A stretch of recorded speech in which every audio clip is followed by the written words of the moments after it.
بسم اللہ الرحمن الرحیم۔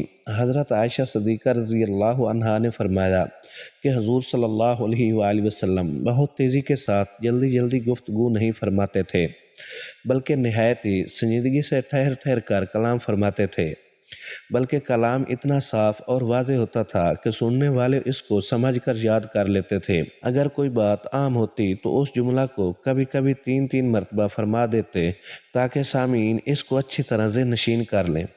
آپ کو جوامع الکلام کا معجزہ عطا کیا گیا تھا کہ مختصر سے جملہ میں لمبی چوڑی بات کو بیان فرما دیا کرتے تھے۔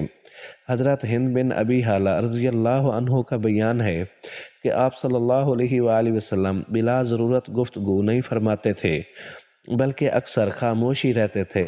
حضور صلی اللہ علیہ وآلہ وسلم بہت ہی باوقار رفتار کے ساتھ چلتے تھے۔ حضرت علی رضی اللہ عنہ کا بیان ہے کہ بوقت رفتار حضور صلی اللہ علیہ وآلہ وسلم ذرا جھک کر چلتے اور ایسا معلوم ہوتا تھا کہ گویا آپ کسی بلندی سے اتر رہے ہیں۔ حضرت ابو ہریرہ رضی اللہ عنہ کہتے ہیں کہ آپ صلی اللہ علیہ وآلہ وسلم اس قدر تیز چلتے تھے کہ گویا زمین آپ کے قدموں کے نیچے سے لپٹی جا رہی ہے۔